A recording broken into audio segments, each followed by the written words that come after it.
Buttoned up, if you will. And so, government is watching. Yeah, right. And so, hello to you on YouTube. If you are not already subscribed, please do so you can continue getting more insightful commentary. And you can see me eat Donovan's lunch every once in a while. And hello to all the podcasts. There's way too many to mention, but hello to all of you. And as Donovan has said, because we're doing good numbers on the podcast area, we're getting picked up by more podcasts, so that's always a blessing. And to you on Facebook, we could not have this conversation without you, the original Ride or Die audience. And so hello to you all. And so we'll go ahead and get started. So as I said too in the topic, please, if you have something you want to talk about, because there's so much stuff that happened within the last week, please bring it up. We're just going to leave that part, the open discussion, up to you to provide the topic. And then Donovan is going to lead off with the lack of black wealth, if you will. And so I'm going to read your comments. Yes, I'm glad you guys are listening. Thank you guys again for tuning in. Our numbers are incredible. I love it. If we would have just monetized the show and we get you and Deanna to do some twerking, we do all right. But we're not here for that. We're here to just exchange the information. That's right. We're going to keep our clothes on. Yeah, look, you don't want to scare anybody. Anyway, hey, what I want to talk about today, and it's an important topic to talk about, is, especially in our community, we're not talking about the lack of black wealth. And what I mean by people say, well, that's not true. So-and-so just signed a $125 million contract. Okay? So-and-so's got a $250,000 contract. You're talking about a football player. You're talking about an entertainer. So-and-so, Kareem Brown, just went to jail for corruption. You're talking about a politician. You just had to do it, huh? She gonna get that wig back. She got him on ice. Yes, she got him on ice. Wigs on ice. So you talk about 3 areas of the population that, for some reason, they tell us, look, they made it. Let's go to statistics. The possibility of being a pro athlete is less than 1%. Not that. It's almost astronomically impossible for your particular son or daughter to be a pro athlete. Very rare. It could happen, but the percentage is very low. So when you take those 3 demographics and you say, oh, look, black wealth. Okay. You take all 3 of those demographics and you statistically put them together. How much of that, black entertainers, black athletes, black whatever, how much of those guys are in our population that have millions of dollars and they're making all this money? Not many. Less than 1% of the black population is in that group. Okay? So let's break this down. So that means 99% of us are normal, average, everyday people, correct? Correct. Now, it has been said, and it is very true, in 13 years, black wealth will be zero. Why isn't anybody talking about that? Why isn't the Black Caucus talking about that? Why isn't these so-called black leaders? Why aren't the rappers talking about that? You asking me? Not yet. Oh, okay. How many of you guys remember that song, Hard Times by Run DMC? Hard times in life, hard times in death. We're going to keep on fighting to get out of here till our very last breath. We're not even talking about that anymore. So in 13 years, which is not very far from where we're at now, in 13 years, I will be 33 years old. Okay. 62. I'm about to say your math, but it was some Benjamin Gordon type of math or something. 62. I'll be 62. For me, it ain't going to matter because I'm set. Oh. I'm going to be set up. So it doesn't really affect me. But I have children, and one day I'm going to have grandchildren, right? If they don't make the right decisions now and make the right investments and set themselves up, they're talking about cutting Social Security. Who's that going to affect? The average everyday person. So all the money that you put in working your slave job, they're going to take some of that away from you automatically and give it to the people on the border and all the people that come here that didn't work into it and stuff like that. Because we're a benevolent society. But we should be in crisis when it comes to the lack of black wealth. Where are our black businesses? Name me a black business right now. A business. Not this fictional record company. A black business. Yes.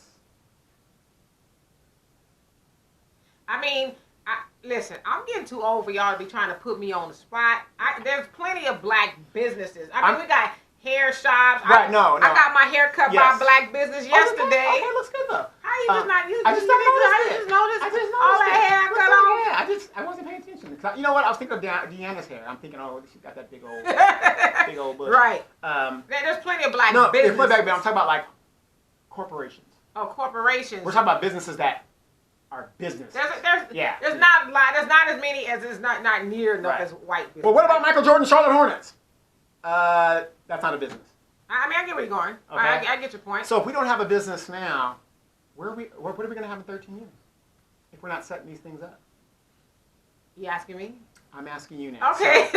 So our thing with the black wealth, why are we not in a panic state? Matter of fact, a state of emergency. Well, this is the thing, because you alluded to it, like you talked about the Black Caucus, and I'll get every last one of you guys' comments. Hello there. You talked about the Black Caucus and those type of people, a lot of athletes, entertainers. Well, they are what Dr. Claude Anderson calls as the exceptional blacks, and you're alluding to that. Mm-hmm. We've made it. We don't have to really struggle or even talk about the other black people struggle, and so then white supremacy will hold those people up as the example. Well, if LeBron made it, and to your point, you say what, 1% less than 1% of people become athletes to that caliber anyway. Extreme athletes. So that white supremacy will say, well, LeBron has made it. What's wrong with you? Or I've even had people say to me, and using you as an example, Donovan has made it, and I have made it. You've made it, and I haven't made it. Whatever it is yet. And so, what's the problem? And I'm like, do you live under a rock? Because,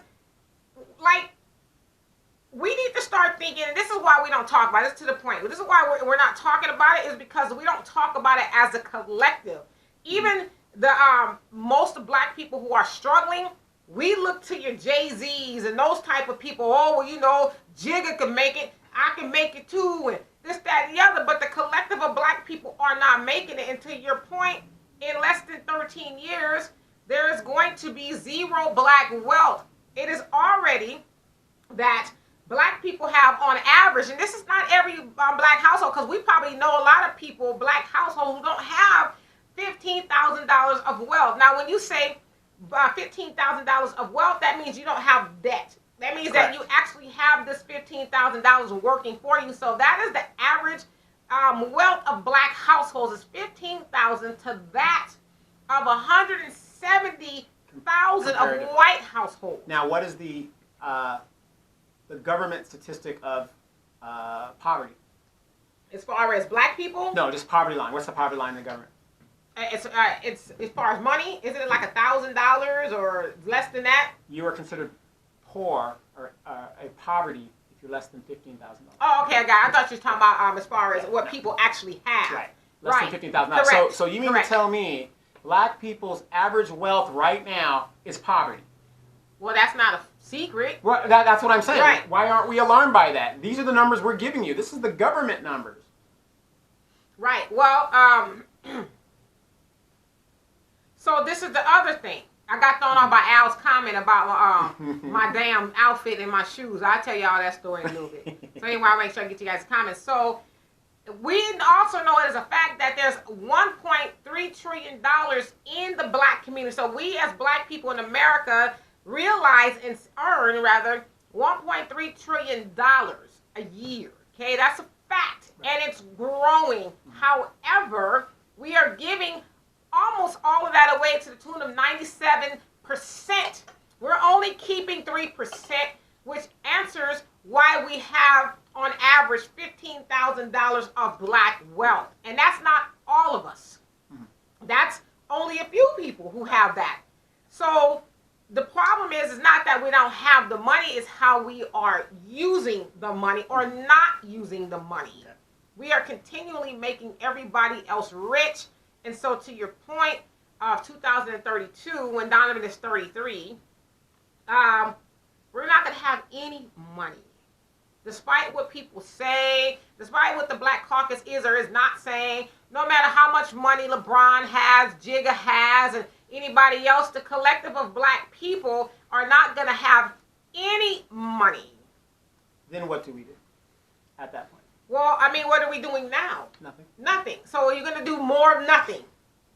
That's what's going to happen. Right. More of nothing is going to happen. You know, everybody keeps saying, especially the Trump administration, I'm going to get to you guys' comments, especially the Trump administration keeps saying, oh, well, you know, employment for black people have improved. There's jobs everywhere. Did you see the comment on my string when I was telling people that the job numbers are not real? Mm-hmm. Econ 101. And I don't know, even when I talk to my Trumping friends that are college educated. You should call them strumpets. Yeah, strumpets, because strumpet everybody knows you cannot base the economic numbers on part-time employment. That isn't what it's based on. It's based on full-time employment. And we know as black people, when it comes to the government statistics of numbers, especially when pertaining to black people, it's always over-exaggerated by the government statistics. Okay, but let's take it a step further. Okay, and I promise you I'm going to get to you guys' comments. Let's take it a step further, shall we? So let's say the unemployment rate is dropping for black people. Okay. Now, let's say we're going to the future 13 years ahead. Mm-hmm. We're at zero wealth. Well, 13 years ago, we had a little bit more jobs to offer. Now, in 13 years in the future, we don't have any jobs. And so who's supposed to be giving these black people these jobs?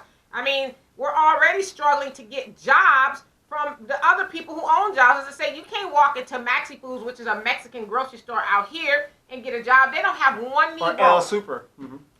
Or Super Cardenias, and a lot of white establishments. Hell, like I said, in California, they had to pass a law that makes it illegal to discriminate against black people wearing natural hairstyles. Right. In 2019. Yeah, and you definitely won't get a job in a faux restaurant. So that's just one of the things they do to try not to offer us a job. Of course, they won't say, hey, Negro, your hair is too nappy for a job. You can't work here. But they do it in, undercover terms. So the point that I'm making is, if we think things are bad now, it's going to be worse then. There are going to be no jobs for us to offer our people. So the solution, one of them is to create our own jobs. Correct. Did you see on my page today, I have a cousin named Benzino. And he went into a Walmart, and they have a robot, and it's on my page if you guys go there, and it's on his page as well. They have a robot that is scanning, what are the tags? Mm-hmm. Oh, the barcodes? Yeah, the barcodes. Uh-huh. That used to be a person's job. Job gone. Andrew Yang has said technology is going to be taking away hundreds of millions of jobs. And to further that point, who do you mostly see working at Walmart? Black people and people of color. Right. I mean, most Walmarts I go to, I see the majority of black people and people of color. I mean, I just see that. And I want to make a distinction too. When I say black people and people of color, because some people might be saying, well, black people are people of color. Yeah, kind of. But I like to make the distinction because black people, we have our own issues. We're not lumped in with everybody else. So let me see the comments here. Tay says Essence is under it's back under black ownership. Yes, I did hear that because it was owned by I forget who. A conglomerate but so now it's black owned. So I guess it'll get hopefully. Great, more black women bashing men in the magazine. I love it. And you also say Shea Moisture as well. So Shea Moisture is the beauty products that was black owned originally. He sold out. I forget to what white corporation, but I guess now it's back black owned because he took a lot of heat for that. I believe it was a man, right? If I'm not mistaken, he took a lot of heat for that. Because you should be able to get it in other like stores like Target and stuff, but he completely kind of sold out. So Al says, I hope you don't have those shoes. Sorry, go ahead. Al says, I hope you don't have those shoes on with that. That said, I wore this in Houston, and I had on some shoes he didn't like. But no, I don't. Wait. Before we forget, because I don't want you to get beat up when you leave here, your outfit was designed by? Money and Milk. Money and Milk. Yes. Money and Milk. Is there a website I can go to get that? There is. I don't have it at this moment, but there is. We are going to keep pumping that out so that people will know. Yes, but I don't have those shoes on. Okay, good. And Tay says, my transportation is black owned. Okay. I've worked with them before. Tag Holdings and Bridgman Foods are all black owned. Okay, well, you tell your driver stop cutting people off on the damn interstate and use their damn signals. And stay out of the fast lane if you're a damn big-ass truck. And anyway, let's see. Any more comments? And so Tay says, MAGA. Maggots. I thought those were said out. Maggots. Be nice, y'all. Now, what did I call them? Strumpets? Strumpets. That means hooker. Yeah. There you go. You just got it fits. Yeah. Maggots play on MAGA. Don't want to use common sense and critical thinking skills. No, it's just like they just go with it. But is it just the maggots or is it the culture of the Caucasian? Listen, I know all this ain't gonna sound really nice and everything. I don't know how to put that. I just say it like it is. White folks stick together. Yeah. Okay. Yeah. Like I was listening to the debates. It was like watching paint dry. And the part that I ended off on when they were talking about Planned Parenthood and stuff like that, and somebody, I can't remember who it said that if women are gonna vote Trump out, due to what he's doing to Planned Parenthood. I'm like, the white women voted him in. What are you talking about? Right. It's because of them, primarily, that he's in there. No, the black women are gonna, we're the backbone of the Democratic Party. Oh, did you see in the thing where Biden fumbled? Again? Yeah, he fumbled quite a bit on that. Yeah, he's old. Guys in his 70s. I mean, these are some old people running the country that have old ideas. That's something for you guys to think about. But he stumbled and he said that he has the endorsement of the first black woman senator, right? Yeah. Now, Mosley Brown, remember, she was a senator for one term. They bounced her ass out of there. The next, after 6 years, that bitch was gone. Wow, why she got to be a B word? Because if you know what she supported and what she did, you would know. Do I have to break her down to Kamala Harris style? All right. So isn't it funny, though, so when he flubbed on that, Kamala Harris says, wait a minute, I'm the other one. Oh, now you're identifying yourself as black when there's article after article, Kamala, when you kept claiming Indian heritage. Nothing but. Right. Got it. And Al says, I told you about the young brother who plays for the Denver Broncos who lives at home with his parents and his dad is over his finances. Yes, that's smart. He's a young guy. All this money. You're talking about Lonzo Ball, right? No, but he's a young guy, and that's a very important part. Is we think of people like these athletes who get all this money and they're just set out there into the world with no knowledge of finance. With this agent taking 30%. Right. And they're big balling and stuff, and then pretty soon they're broke, especially if they don't pick up a big time contract. And dropping $10,000 in a Houston strip club. But there's a lot of us who would clown a brother like that. Oh man, you got all this money, you living at home, you need to be having this big old house and this, that, and the other. But and it's always those guys that don't have it that tell you that. But it's like he's doing the right thing. He's standing up under the wing of his parents so they can continue to teach him how to be economically sound. Hey, My mom will be 70 years old. Me and my mom are almost exactly 20 years apart, almost, right? I can't wait till my mom retires and gets back here. I can't wait. Not that I'm a mama's boy. But like I said, group economics. She's retired. Yeah. I'm retired. It's a win-win for all of us. But for us, though, and that's a good point. I'm glad you brought that up, Al, because for us, we're like, well, I can't just be living with anybody. I need to have my own 5-bedroom house, me and my mom one next door. This, that, and the other. But other cultures, they like the daughters don't leave the house until they're 30s, married. Right. And they move grandma in the house so that the kids can continue. And grandma's house is rented out. I don't know if O is still watching, but I actually learned that. Well, I knew it, but it was reiterated to me through O. He actually sent me a book called The Secrets of Oriental Wealth. That's the name of the book, where they talked about why Asians, because Oriental is kind of an outdated term, if you will, but Asians are so successful because they moved the grandma and grandfather into the house where, for one, they could save on child care, and the children can still learn traditions and get wisdom and stuff, and they keep the money in-house. But we're the ones that's, my mama can't come live with me. If you live at home with your mom and your daddy, something wrong with you. And we teach ourselves that, and then we wonder, that's partially why we struggle. Yeah, you have this, the chick you met at McDonald's, right? She's fine as hell, but you met her at McDonald's, right? And then, she lives in the project. She's trying to, better herself situation. That's where she was raised. She was with her mom. You got 3-4 generations of black women living in the home over there, and then you finally get her out of the neighborhood, whatever, Section 8, whatever. And then your mother gets elderly or your parents get elderly. You want to move them in. Oh, no, they can't move in here. I've seen it a bunch. I've seen it quite a bit. Yeah. There's people... I know people who parents are maybe not doing so well and they can't go live with them. Right. And, I like what I'm doing here, this, that. It's like you selfish SOB. Yes. But that's a whole other topic because that kind of hits me here. Al says, will y'all explain the difference between being frugal and cheap? Look at me. Cheap. I'm just like, you set yourself up for that. You got me on that one. You got me on that one. Anyway. I'm frugal, what you call a frugal person. Because when I spend, and all my friends that know me, I spend. When we went to Africa, was I spending? He was in them streets. He said, everything is on me. Yes. Open tab. $1.25 drinks? How could you not? Right. One drink in the States is what, $8, $9? Here in Vegas, might be $12. Right. Hey. Right. But so anyway, the difference between being cheap and frugal is this. As I explained once before, cheap is taking 2-ply toilet paper, separating it, and making another roll. That's cheap. Right. Frugal is doing something like going and buying in bulk. Right. Okay? So that you don't go buying 4 tissues here. A good example. Here's a real world example. I'm frugal, right?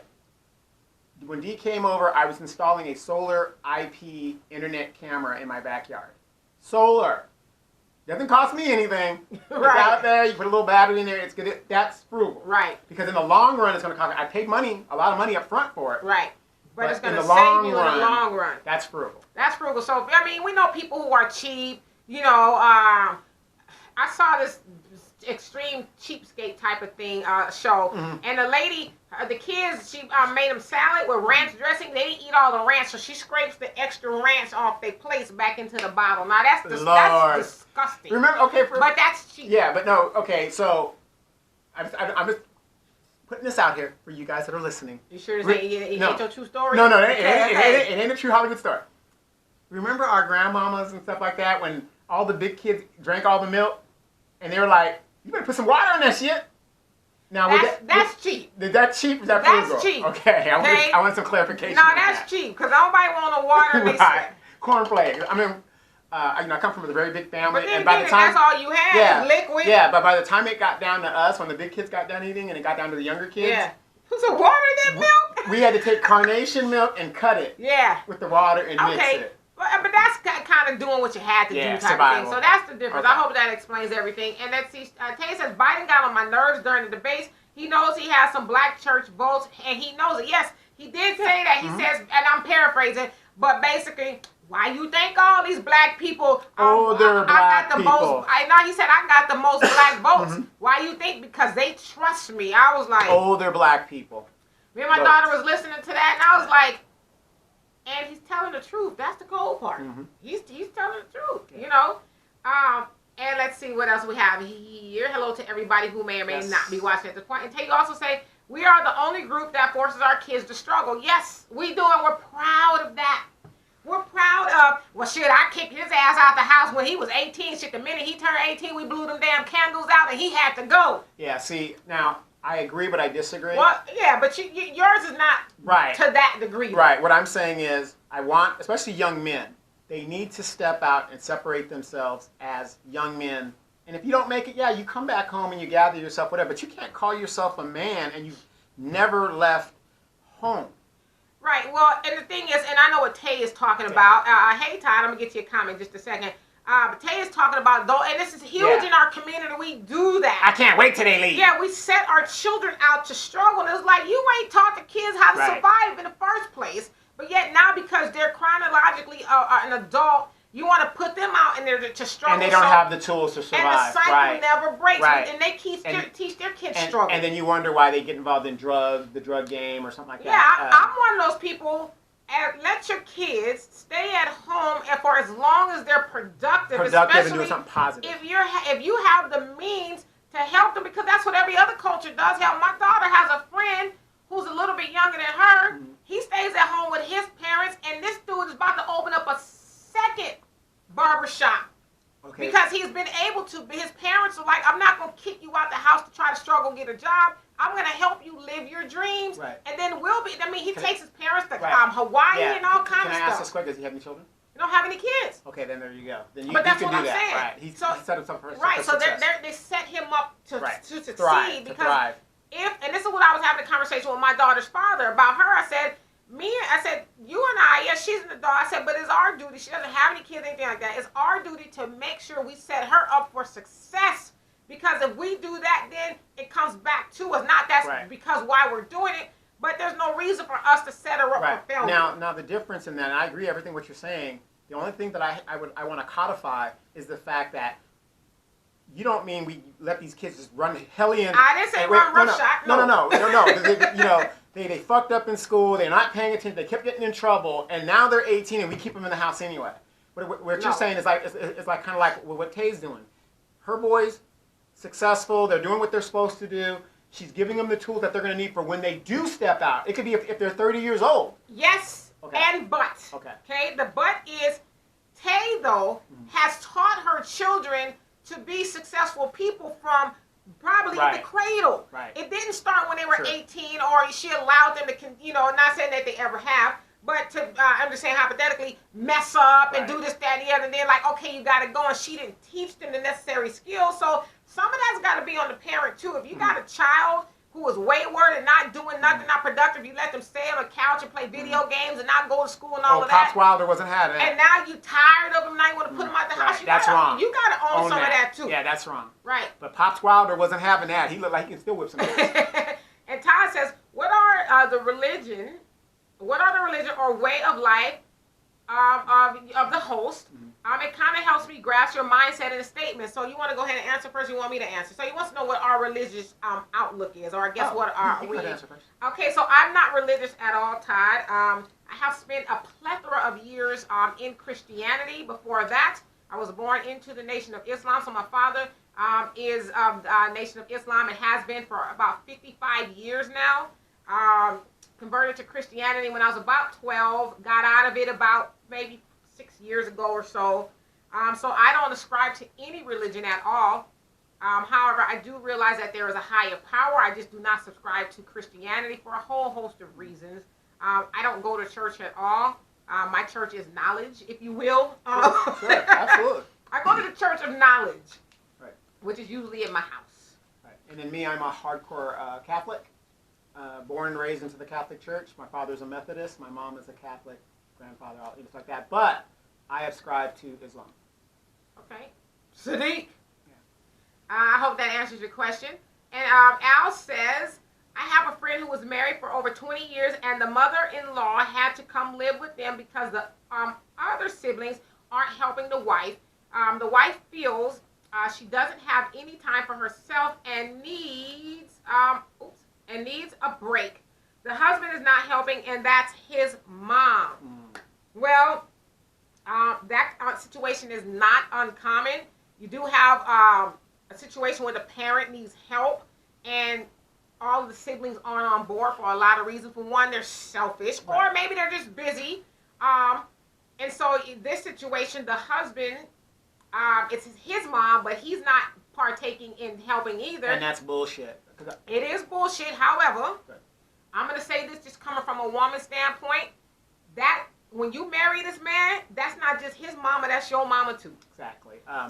I want to ascribe to that because that's kind of closely to some of my family members. I'm not going to say which side because it could apply to both sides. However, I've got especially the men in the family. The men really have to, you can't keep calling yourself a man and you're not doing what you're supposed to do. But unfortunately, men in our nature, dad could be in the street and we're like, well, I got my family to take care of, whatever the deal is. Because women are naturally nurturers.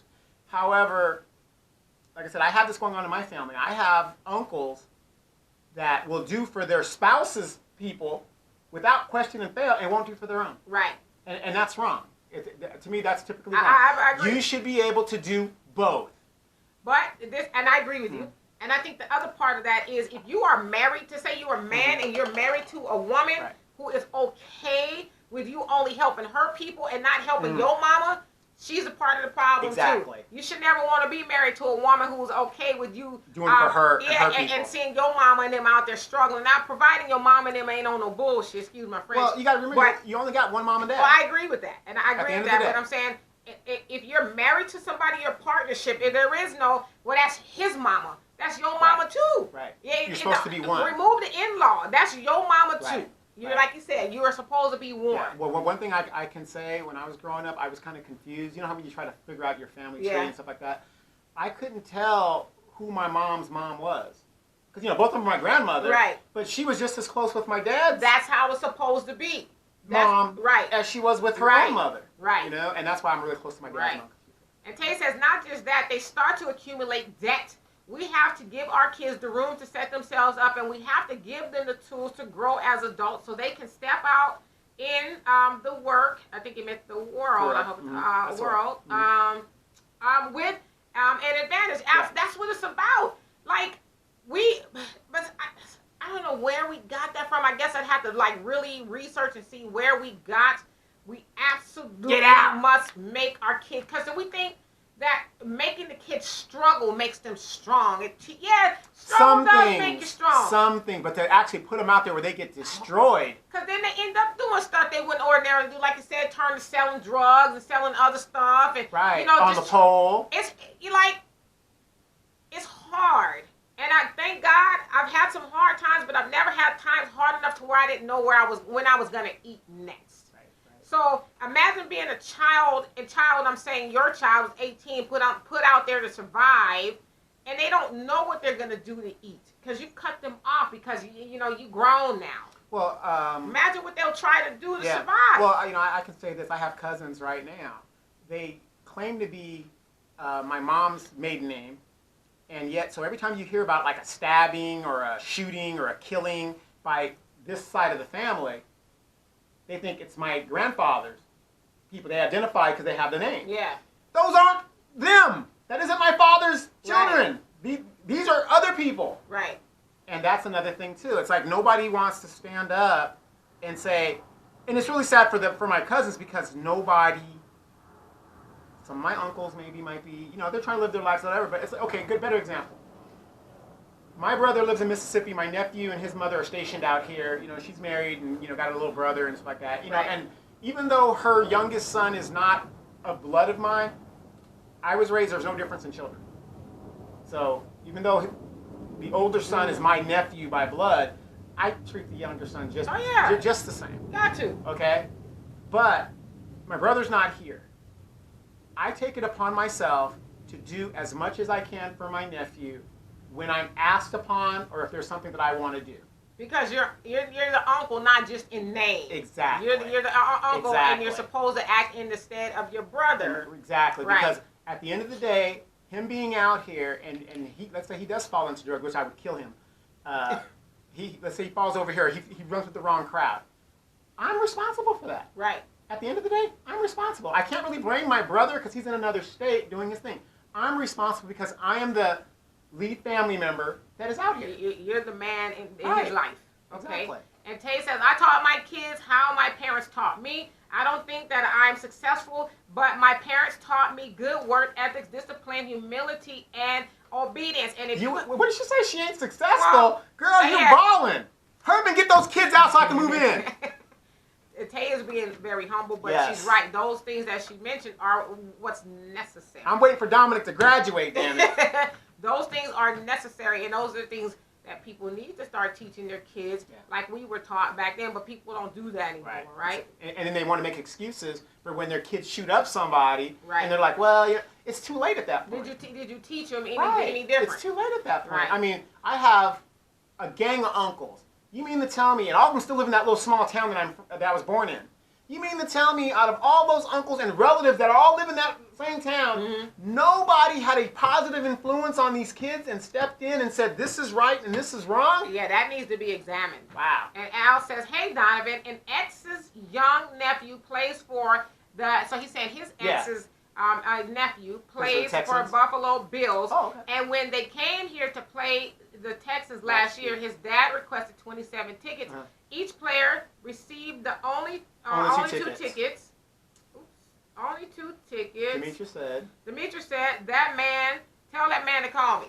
Well, no, because I was saying, because the issue is that he didn't know, the young man, the one that's playing, didn't know how to tell his dad no. Right. Because the dad wanted to big up with 27 tickets, and he only gets a certain amount, but the dad is also wanting him to buy him a car and a house. Yeah, the dad probably figured just buy 27 tickets. He wants to, trick off his son's money, for lack of better words. No, and that's totally wrong. That is totally wrong by the father to, like I said, my youngest son's very successful, my oldest son's successful, but you don't see me up in their pockets every other day, and I don't have no expectation. And that's another thing we do as a community. We have a expectation that our kids are going to take care of us, and that's bullshit. You need to set yourself up and be the example so that if something does happen to your ass, you're ready to go. I agree with you, but I think it's a combination of both. I think we should expect for our children to take care of us because we took care of them, and but yes, I agree. We should have our own stuff together. It shouldn't be like I'm a struggle. Until you make it. Exactly. Or mom and dad still doing drugs and no. A good example, like I said, I just said my mom will be 70, and hopefully she will retire next year from her federal job. Second retirement from this woman. Okay.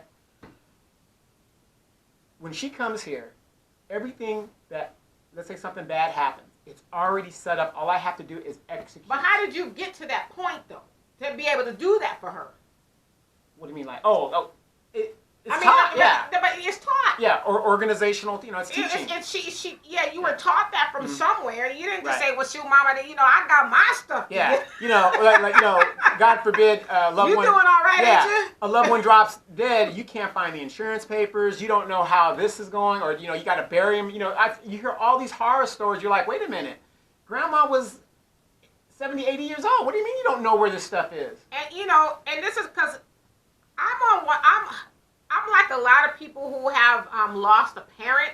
I lost my mom 3 years ago, and I did a lot of taking care of my mom. I just was the one that was able to do it for whatever reason. Everybody, you take care of everybody. Okay? I'm just playing. You do. But it was just, I didn't see it as well. A burden. Yeah. No, my mom come to live with me. That's a blessing. My father, who is still living, there's a lot of things I do for my dad. This woman will miss a show to go deal with her dad. And you know what? I'm not, And I don't get mad. You're not fired yet. I told my dad, I said, you'll never have to pay your phone bill. Ever again. That's what I told I don't care if it's the last bit of money I got. You'll never have to pay your phone bill. Because you want to be in contact with your... That, and I just feel like, my dad has done so much for me. I want to do all that I can for him. Right. But that's what I was taught. Right. A quick story. Let me get to Russell's comment really quick. Russell, go ahead. Hey, Russell, how you doing? He says, putting your children out at 18 is the result of Democrats welfare laws. That's also why most children have one parent in the home. I mean, it's just the truth. Yeah. That is the truth. We know what the Democratic Party, or Democrat Party, if you will, has done to the black community. Continuing to do. And still trying to do. Exactly. And we give them our vote with no expectation. Right. You know, they're not addressing fixing any of those things that they help break in the black community. And like they'll talk about fixing the results of the things that has been caused, like mass incarceration, things like that. Like we heard, Mr. Biden, Joe Biden, he's not for the legalization of marijuana. But it's like, well, dude, a lot of the policies that you authored and co-authored are the reason why there's a lot of black people incarcerated and families destroyed. Right. And then when they caught him on the stage saying that, he didn't even apologize. He was just like, everybody should just get out. Okay, even if you released everybody, you've destroyed all their lives. You're partially why they're in there. Right. So no, it ain't like their record's gonna get expunged. You were arrested. But making marijuana legal, you can't give people back their time. Yes. But it does expunge that stuff. It completely wipes it off their record. So. Right, but I'm not 23 now. I'm 40. Right. Exactly. I can't do what I did. Right. Right. So I'm sorry. Do you remember the point you were gonna make? No, I don't. Go ahead. All time. Right.